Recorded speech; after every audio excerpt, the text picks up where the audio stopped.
চুরিবিদ্যা মহাবিদ্যা যদি না পরেও ধরা, তবে মমতা বন্দ্যোপাধ্যায় দলের মন্ত্রী শান্তিরা প্রায়শই ধরা পড়ে যান।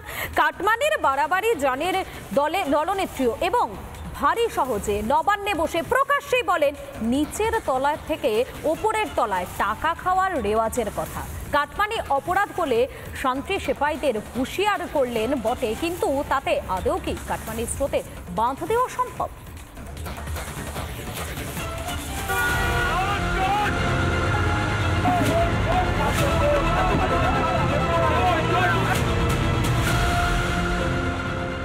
বিধানসভা ভোটের বাদ্যি বেজে গিয়েছে। এবার যেন তেন প্রকারেণ দুর্নীতির দেওয়াল লিখন মোছার পালা। গরিবের মাথার ছাদ থেকে শিল্প, কোনোটাই যে করি না ফেললে মেলে না, তা বিলক্ষণ জানেন মুখ্যমন্ত্রীও। ইন্ডাস্ট্রিকেও আমি বলবো, কোনো ইন্ডাস্ট্রি করবার জন্য কেউ কিছু চাইলে দেবেন না, প্রয়োজন নেই। গভর্নমেন্ট যখন কাজ করে কারো কাছ থেকে নিয়ে নয়, মানুষের কাজের জন্য গভর্নমেন্ট যে প্রজেক্ট দেয় সেখান থেকে 1 টাকাও নেওয়া অপরাধ। হ্যাঁ, মানুষ যদি ভালোবেসে কোনো পার্টিকে হেল্প করতে চায় চেকে দিতেই পারে। সে তো দলনেত্রী গোষ্ঠী কোন্দল নিয়েও সাবধান করে যান বারবার। শোনে আর কে?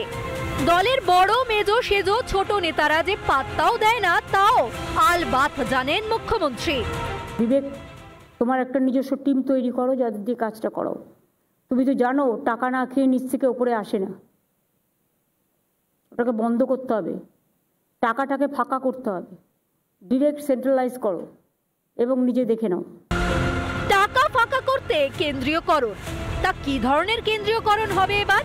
নিচের তলার খাওয়ার সুযোগ কমিয়ে ওপর তলার পথ প্রশস্ত করা? এর উত্তর পেতে গেলে একটু পিছিয়ে যেতে হবে। পার্থ, কেষ্ট, জ্যোতিরা চুরির অভিযোগে জেলে যাওয়ার সময় ঠিক কতটা প্রিয় ছিলেন দলনেত্রীর। হাবড়ায় বালুকে অ্যারেস্ট করে অনেক কাজ করেছে। ও অ্যারেস্ট করেছে কিসের জন্য? যাতে পার্টির কাজ করতে না পারে। 21 জুলাই হলো 21 তারিখ, আর 22 তারিখ মধ্যরাতে পার্থদার বাড়ি গিয়ে হাজির হলো।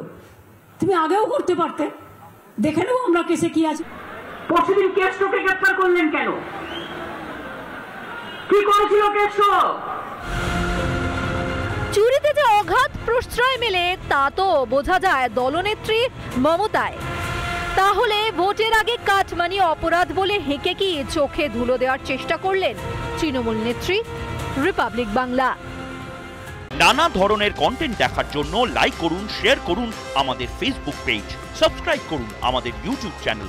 পাশাপাশি অন্যান্য ব্রেকিং নিউজের জন্য অবশ্যই চোখ রাখুন রিপাবলিক বাংলায়।